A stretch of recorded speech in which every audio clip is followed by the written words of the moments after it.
que nos van a servir de conexión a lo que estábamos estudiando la semana pasada. Salmo 38, versículo 18 y 2 Corintios 7, 10.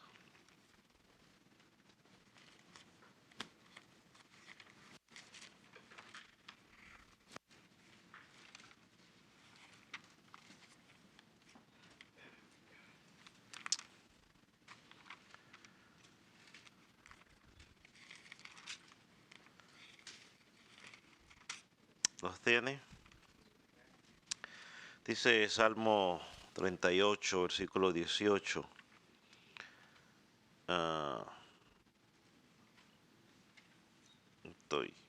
Ok. Por tanto, confesaré mi maldad y me contristaré por mi pecado. Y dice 2 Corintios 7, 10.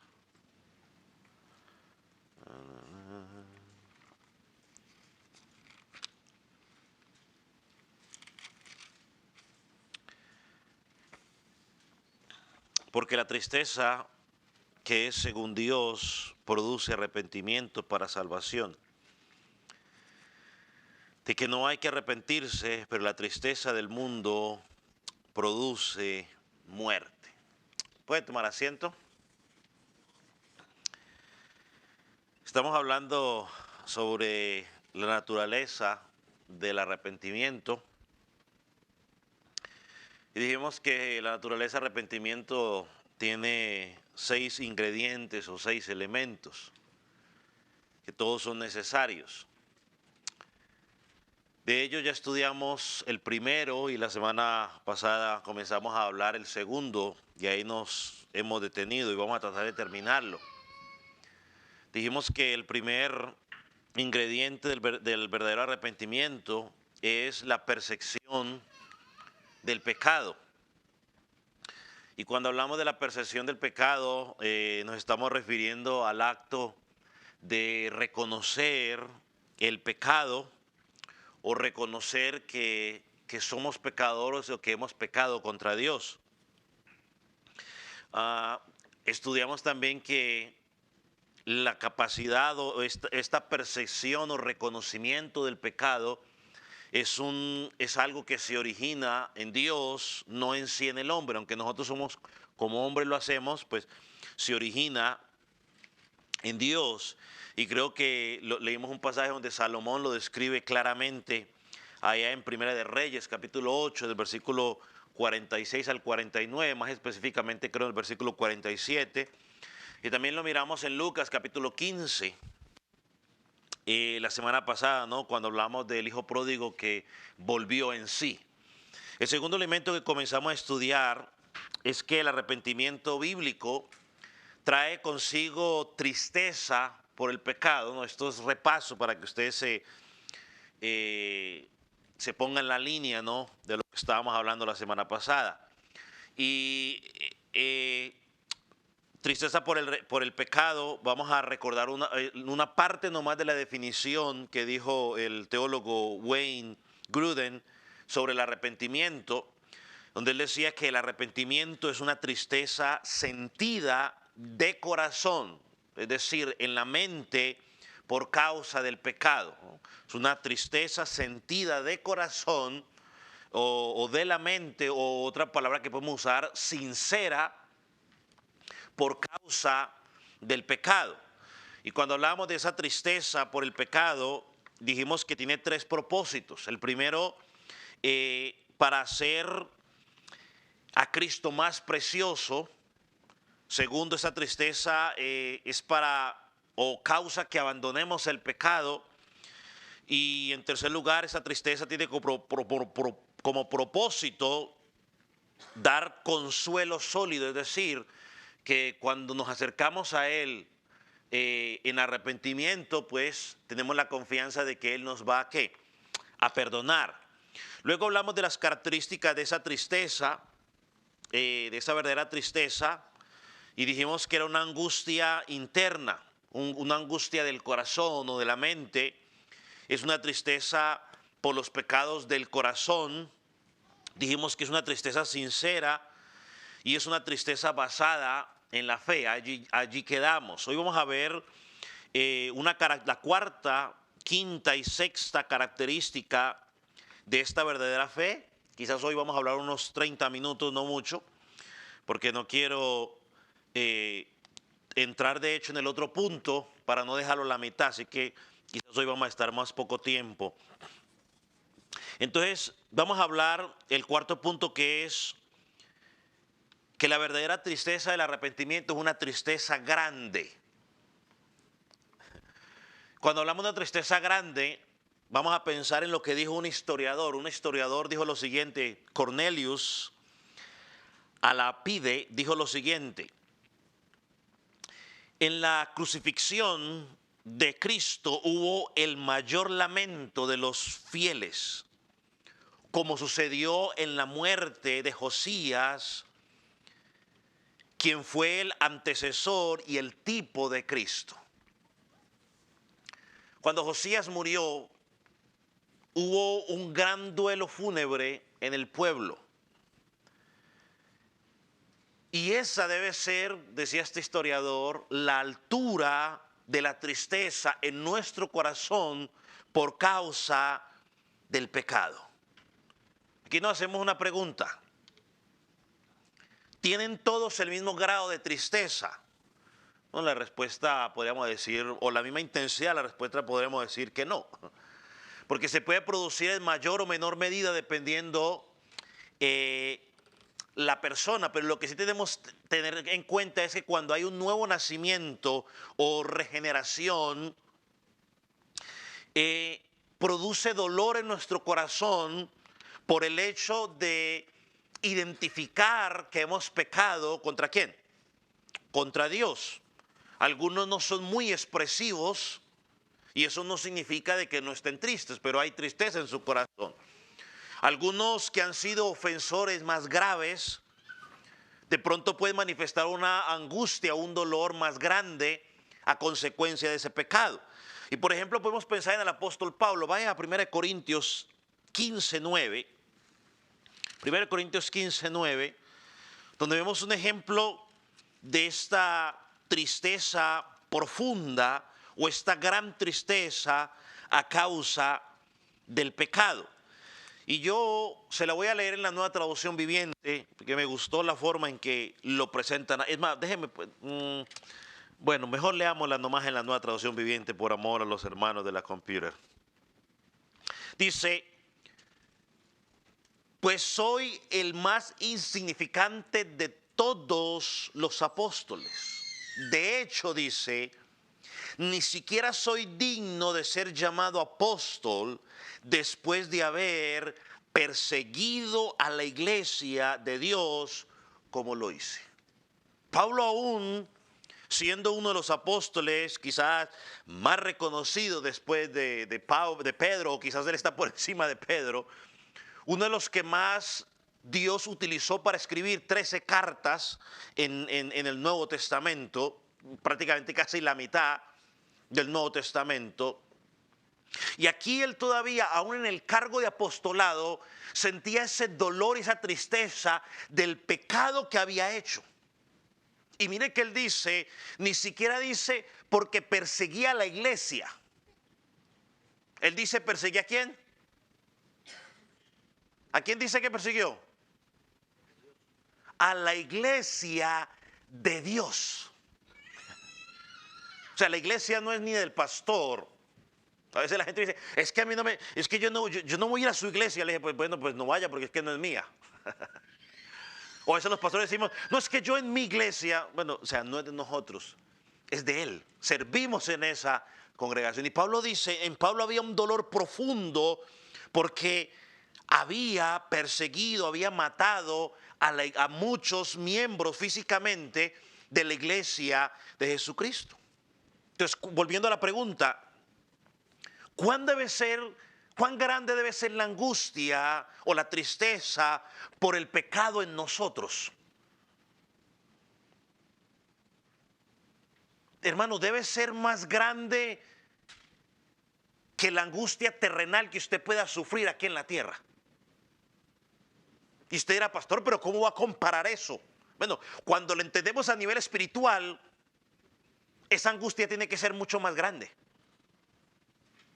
¿Por qué? Porque cuando tú y yo pecamos, estamos ofendiendo ¿a quién? A Dios. Estamos ofendiendo a Dios, estamos pecando. Recuerde cuando el Señor Jesucristo confronta a Pablo y le dice, Pablo, ¿por qué me persigues? O sea, físicamente Pablo estaba persiguiendo ¿a quién? ¿A quién? A la iglesia, físicamente. O sea, en teoría podemos llamar así. Pero Dios le dice, Pablo, estás peleando contra mí. Es como si estuvieras peleando contra una pared. No vas a salir bien librado. Entonces el creyente, cuando entiende que el pecado es contra Dios, la tristeza aumenta. El hijo pródigo dijo, he pecado contra el cielo, ¿no? Cuando hace referencia al cielo está diciendo que reconociendo que pecó contra ¿quién? Contra Dios. Ahora, vaya conmigo ahora sí a Isaías, capítulo 22, versículo 18, por favor.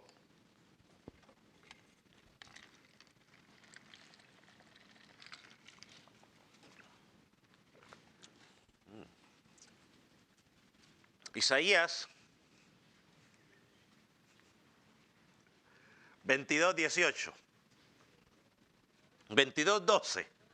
22, 12, perdón. No sé por qué estoy pensando en el 8 ahorita. 12. 22, 12. Lo tiene. Dice, por tanto el Señor, Jehová de los ejércitos, llamó en este día a llanto y endecha y a raparse el cabello y a vestir cilicio. Ahora yo quiero que leamos ese mismo versículo, pero en la Nueva Traducción Viviente, para que entendamos un poco más. Dice de la siguiente manera: en ese día el Señor de los ejércitos celestiales, los llamó a llorar y a lamentarse. Les dijo que se raparan la cabeza en señal de dolor por sus pecados y que usaran ropa de tela áspera para expresar su remordimiento. Aquí el profeta está hablando al pueblo por causa de su pecado y los llama a tomar acción por causa del pecado. Lo interesante de notar es que cuando se habla, digamos, en la escritura en referencia a los muertos y los entierros, Dios prohibía llorar y raparse la cabeza, como por ejemplo pasa en Jeremías 22, 10, Jeremías 16, 6 también. Se muestra que hay una gran diferencia entre la forma en que deberíamos llorar por la pérdida de un familiar, que cuando tenemos que llorar por la tristeza que hemos pecado. ¿Y cuál es la razón? Bueno, la razón es muy simple, porque con la muerte de un familiar pues se va un familiar y ya. Pero con el pecado estamos afectando nuestra relación o nuestra comunión ¿con quién? Con Dios.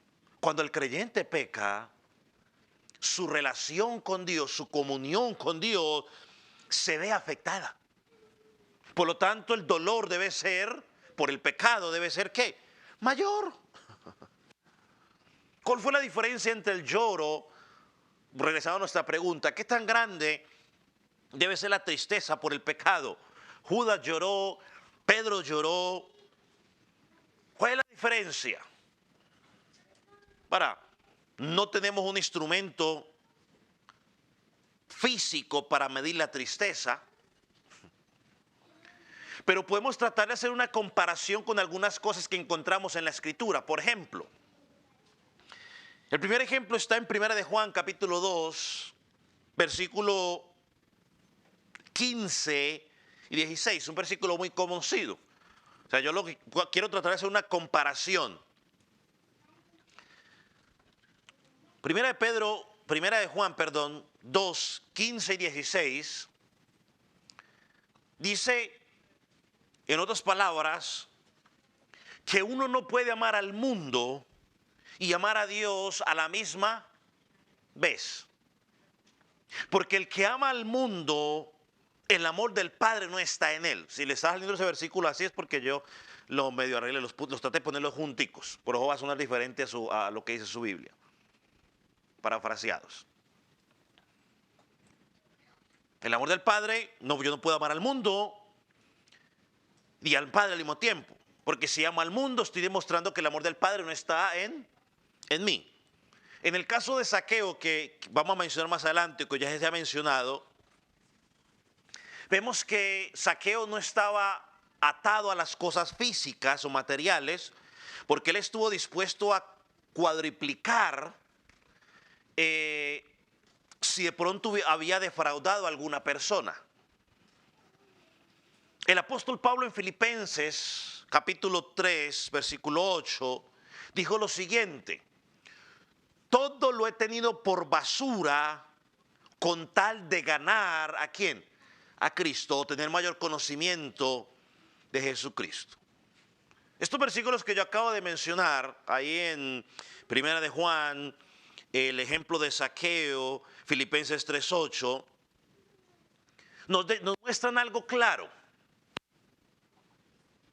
Que no podemos estar atados a las cosas materiales y que tenemos que estar dispuestos muchas veces a despojarnos de esas cosas materiales, con tal de crecer en nuestra relación con Jesucristo o con tal de conocer más y más a Jesucristo. Debemos estar dispuestos por amor a Jesucristo, soltar cualquier otra cosa porque Cristo es superior a todo lo que podamos obtener. Lo mismo pasa con la tristeza. La tristeza por el pecado, cuando usted y yo pecamos contra Dios, tiene que ser mayor de cualquier pérdida que usted y yo podamos tener aquí en la tierra. Esto es lo que podemos relacionar cuando Pablo dijo en Corintios, 2 Corintios 7, versículo 10 que leímos al principio, cuando dijo, de esa tristeza no hay que arrepentirte. De la tristeza por el pecado, no tienes que arrepentirte. De otras cosas sí, pero de esa no. Y esto que yo voy a decir, no lo quiero decir para promover la maldad, ni tampoco quiero que usted piense de que yo soy insensible al dolor de los animales. Pero hoy en día en nuestra cultura tiene más valor la vida de un animal, de un perro, de un gato, de cualquiera de esos, que la vida humana. Y miren lo que voy a decir para que no diga que estoy diciendo que todo, no. Algunas personas, no todas, algunas personas arman un escándalo y salen a las calles a hacer marchas a favor del maltrato animal. Pero muchas de esas mismas personas el día siguiente promueven el aborto sin ningún problema. O abortan sin ningún problema. Pero si ven que mata un animal, arman el escándalo y llaman a a las ONGs y toda la cuestión, pero no tienen ningún problema en producir o promover el aborto. Otro ejemplo que vemos, quizás ya nos toca un poco más a nosotros. A veces nos ponemos tristes porque no pudimos llegar o ir a algún evento que teníamos planeado. O porque simplemente se nos dañaron las vacaciones, por qué sé yo. Pero no tenemos la misma tristeza porque no podemos congregarnos un miércoles o un domingo. No hay la misma tristeza. Hay tristeza porque de pronto nuestro equipo favorito pierde un campeonato, pero no hay tristeza cuando pecamos contra Dios. Y estoy hablando de nosotros los que decimos, yo del mundo no les puedo decir nada, pero estoy hablando de nosotros que decimos que Jesucristo vive en nuestro corazón. La pregunta es, ¿cómo es mi reacción cuando yo he pecado contra Él.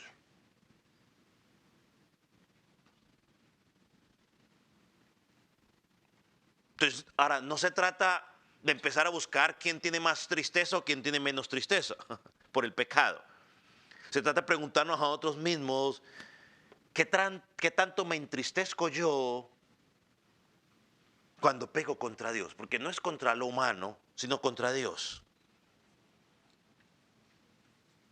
Ese dolor del pecado contra Dios debe ser tan grande que opaque cualquier otra tristeza que pueda haber en nuestras vidas. ¿Sabe que hace unas semanas a mí me dio un dolor aquí en el gemelo o en el chamorro, no sé cómo usted lo llama, el gemelo, en este músculo de aquí? Me dio un dolor y me molestaba el dolorcito, ahí lo tenía, me sobaban y ahí me cedía. Pero sin embargo, pues me puse a jugar otra vez. Porque pues uno cree que todavía tiene 15 años que no necesita calentar para jugar. Yo, cuando tenía 15 años no calentaba, yo jugaba y no había ningún problema. Pero ya con 44 pues es diferente. Me puse a jugar y ¡pum! Me dio un tiro ahora aquí en la parte de atrás del gemelo. Hermano, me dolía tanto que se me olvidó el otro dolor. O sea, ya no sentía el de aquí, sino que el dolor era aquí. Hermano, así debe ser el dolor por el pecado. Debe ser tan grande en nuestro corazón que debe llevarnos a olvidar cualquier otro dolor, así haya perdido, no sé, $1000. Es más grande que eso. Porque es que hemos pecado, hablando algo espiritual, hemos pecado contra Dios. Cuando Josías se dio cuenta de que el pueblo había fallado contra Dios, que encontró la palabra en el templo, dice que rasgó sus vestiduras y proclamó una reforma en todo Israel. Celebraron la Pascua y todo cambió. Pero hubo dolor en él por lo que había pasado. En quinto lugar, la tristeza verdadera, en algunos casos, se une con la restitución. Dolor en el corazón y la reparación del acto deben ir juntos. Déjenme hablar un poquitico de la reparación, no un poquito, sino buscar un versículo bíblico para referencia de ello. En Números capítulo 5, versículo 7,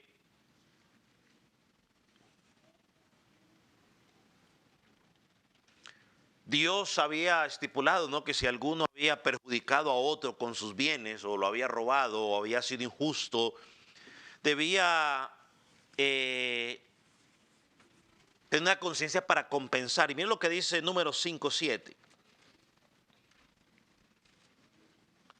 Dice, aquella persona confesará el pecado que cometió y compensará enteramente el daño y añadirá sobre ello la quinta parte y lo dará a aquel contra quien pecó. Es decir, que si yo iba a usted y le robaba una gallina y me atrapaba, pues entonces yo tenía que compensar eso.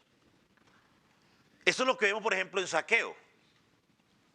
Zaqueo dice que cuando le fue predicado el evangelio, escuchó lo que decían de él, se dijo, si hay alguno aquí al cual yo he defraudado, que me diga, porque yo se lo devuelvo cuadriplicado. Ahorita mismo empiezo a regresárselo. Bueno, cuando hay verdadero arrepentimiento, la persona está dispuesta a dejar a un lado lo material para obtener lo que realmente importa. Esto fue lo que pasó con el joven rico. Usted recuerda el joven rico en Mateo 19, versículo 21, que se acercó a Jesús y le dijo a Jesús, oh maestro bueno, y yo he cumplido bla, bla. Le dio un discurso ahí. Y Jesús le dijo, oh, muy bien. Mira lo que dice el versículo 21. Jesús le dijo, si quieres ser perfecto, o sea, en otras palabras, quieres completar todo con broche de oro, Jesús le dijo, anda, vende lo que tienes, dalo a los pobres y tendrás tesoros en el cielo y ven y sígueme. Es que si yo tuviera la oportunidad alguna vez en mi vida, yo como pues, quizás no la tendré, pero tener la oportunidad de hablar delante de alguno de esos mercaderes del Evangelio, les presentaría este versículo. A ver, ¿quién de ellos, cuántos de ellos estarían dispuestos a sembrar, usar la terminología de ellos, a sembrar para las iglesias más pobres? A ver cuántos dicen amén, yo siembro. Pero bueno, Jesús le dijo, vende todo y tendrás tesoro en el cielo, y ven y sígueme. ¿Y qué hizo el joven? ¿Alguien sabe la historia? Dice que cerró su boquita, se puso triste, media vuelta y nos vemos. ¿Por qué? Porque su corazón estaba arraigado a las cosas materiales. Por lo tanto, el discurso previo delante de Jesús simplemente era una pantomima o la emoción, como dice la hermana ahí, la emoción del momento, o simplemente voy a ver cómo impacto a Jesús con mis palabras. Jesús dijo, quiero hechos. Jesús, como conocía el corazón, le tiró, dirían por ahí, directo a la yugular. Vende, despréndete de eso. O sea, lo que Jesús simplemente estaba diciendo es, ¿qué ocupa el primer lugar en tu corazón? En el caso de Zaqueo, Dios no le dijo eso a Zaqueo.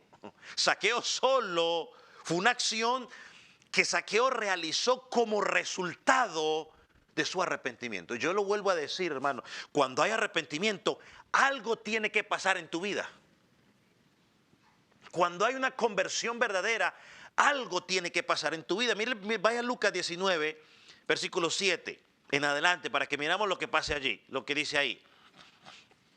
O mirar la foto completa.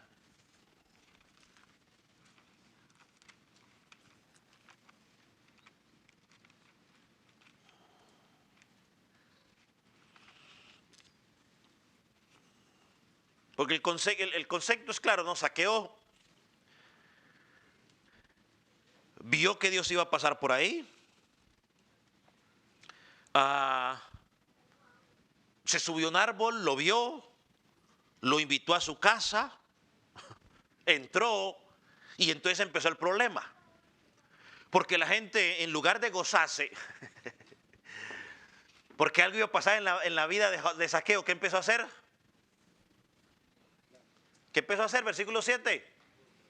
Al ver esto, todos murmuraban. Hermanos, que no nos pase a nosotros. Que no nos pase a nosotros. Dios puede sacar a un pecador y traerlo.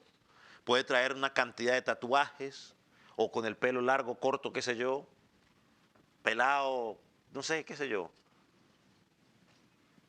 Y en lugar de gozarnos porque Dios va a hacer algo allí, esta gente empezó a convertirse en un obstáculo. Pero bueno, dice, todos murmuraban diciendo que había entrado a posar con un hombre pecador. Bueno, pregunto, ¿es que eran ellos muy santos?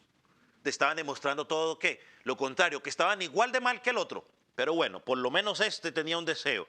Entonces Zaqueo, puesto en pie, dijo al Señor, he aquí, Señor, la mitad de mis bienes doy a los pobres. Y si en algo he defraudado a alguno, se devuelvo cuadriplicado.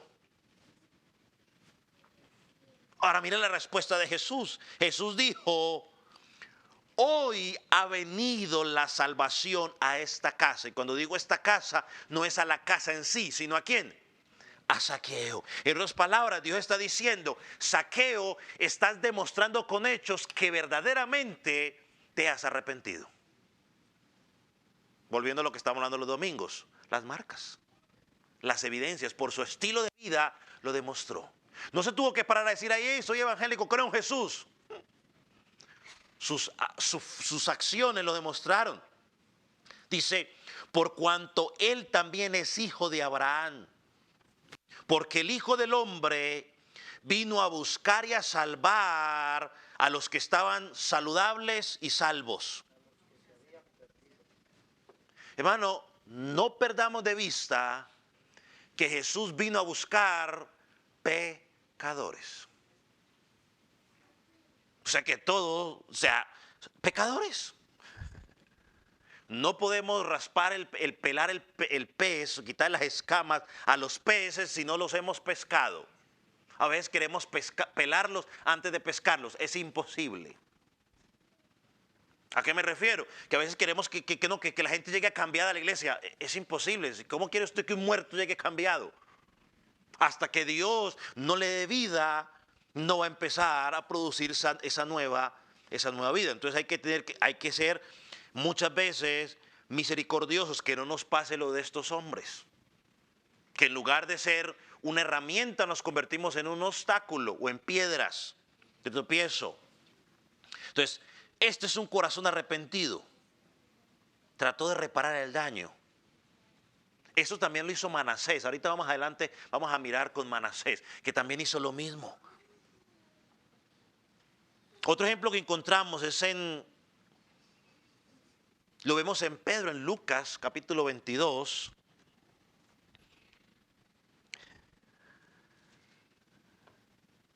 Donde Dios le anuncia a Pedro su pecado, pero Pedro dice, no, Señor, yo no lo voy a hacer.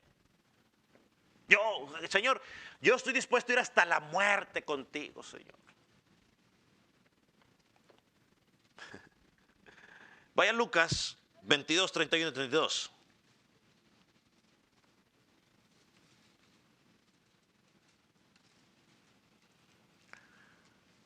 Para enfocar algo aquí interesante, y es que aún dentro del arrepentimiento no podemos dejar de lado la obra intercesora de Jesús, de nuestro Jesús.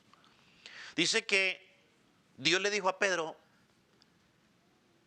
dijo también el Señor, Simón, Simón, he aquí Satanás os ha pedido para zarandearos como trigo. Versículo 32, versículo glorioso. Pero yo he rogado por ti para que tu fe no falte, y una vez vuelto, confirma a tus hermanos. ¿Cuál fue la diferencia entre Pedro y Judas? ¿Por qué uno se suicidó y el otro no se suicidó? Yo creo que la respuesta está en este pasaje, en que Cristo intercedió por Pedro. Y sabe que esto es importante para usted y para mí hoy en el siglo XXI. ¿Sabe por qué? Porque tú y yo no cometemos mayores locuras de las que deberíamos cometer, o no pecamos más de lo que deberíamos pecar, por el simple hecho de que tenemos a Cristo mismo intercediendo a favor suyo y mío. Creo que todo lo hemos dicho, yo lo he dicho, yo tengo que decir, yo lo he dicho muchas veces, pero yo no puedo creer cómo esa persona hizo eso.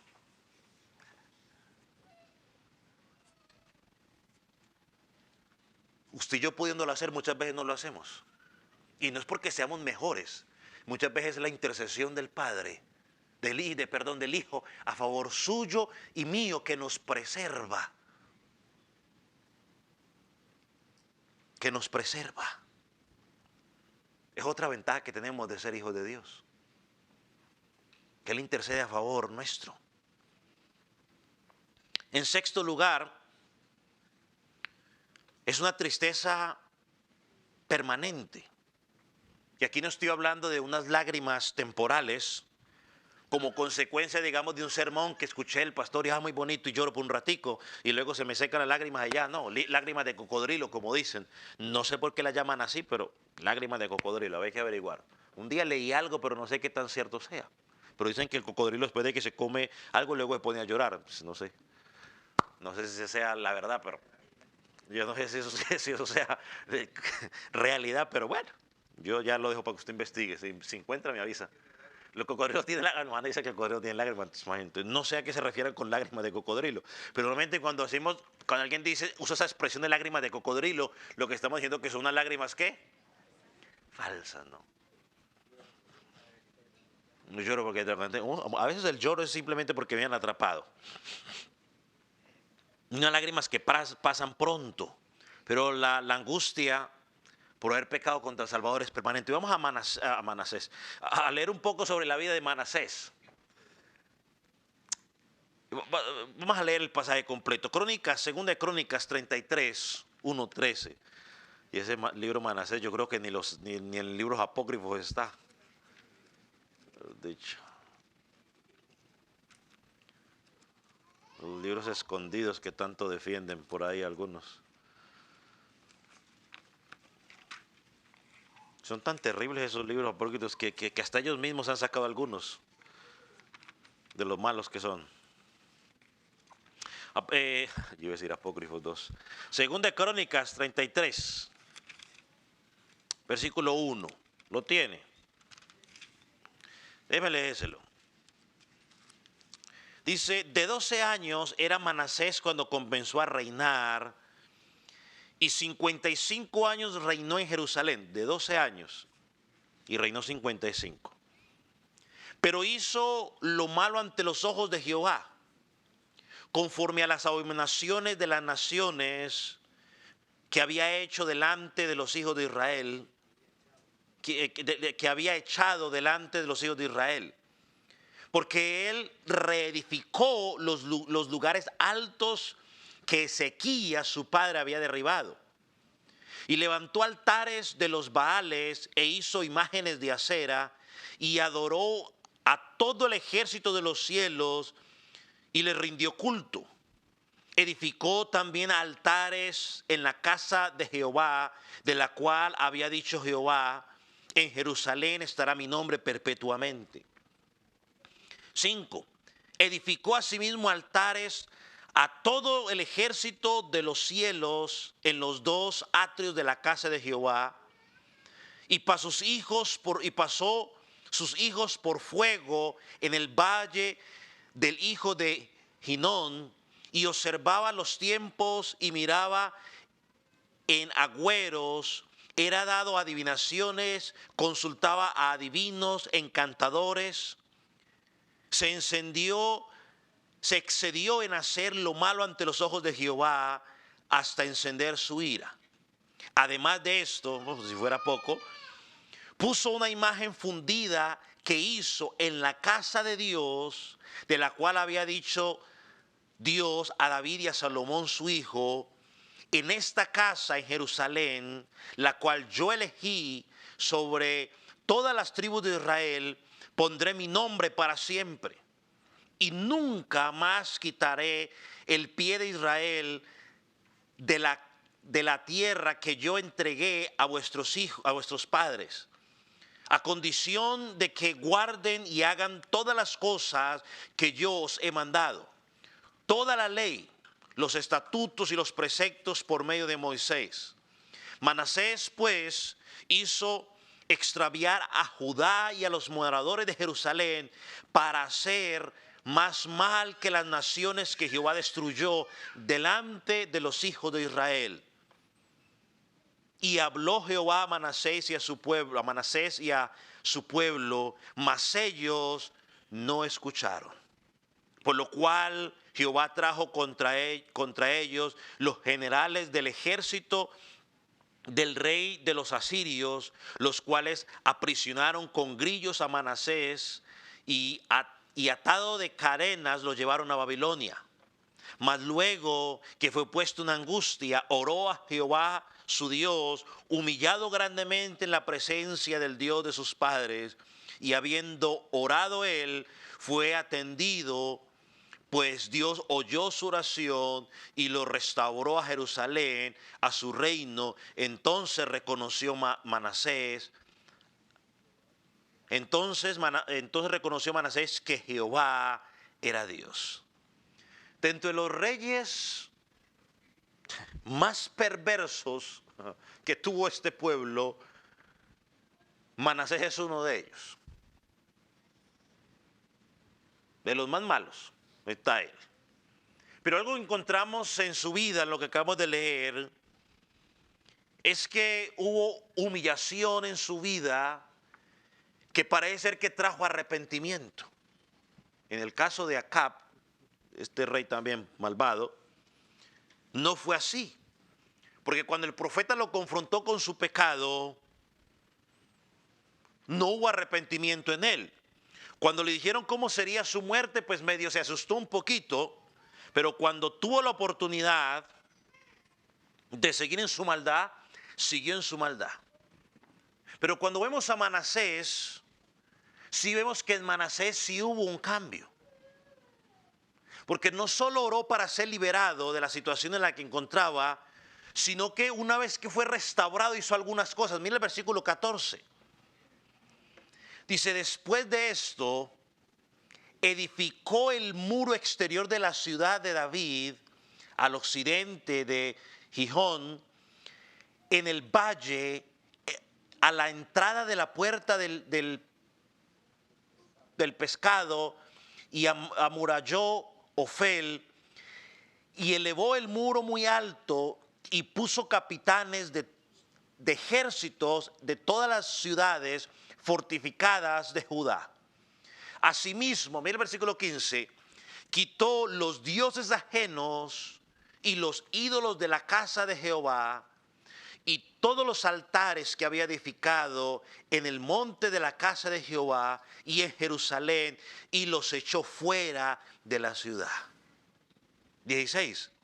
Reparó luego el altar de Jehová y sacrificó sobre él sacrificio de ofrenda de paz y de alabanza, y mandó a Judá que sirvieran a Jehová, Dios de Israel, pero el pueblo aún sacrificaba en lugares altos, aunque lo hacía para Jehová su Dios.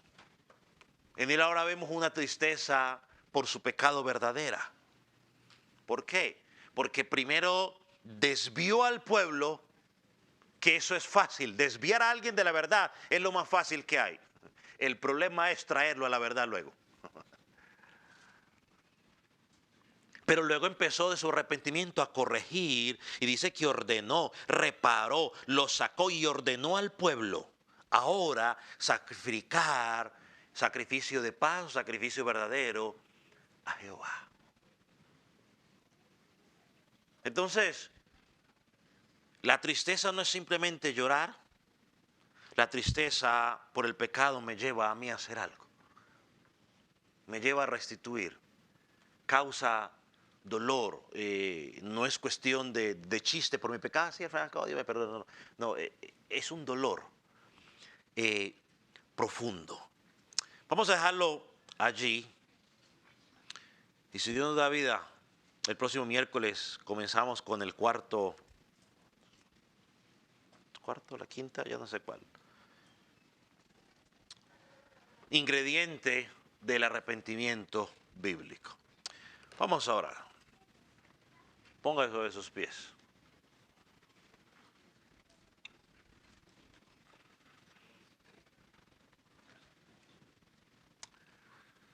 Padre,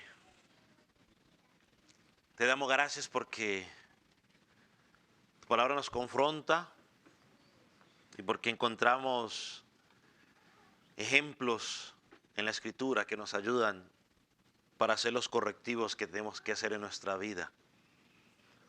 Señor, hoy te pedimos que aquellos que estamos en ti, que nuestras fibras hayan sido tocadas y que podamos examinar nuestra vida a la luz de la Escritura, corregir en las áreas que estamos fallando.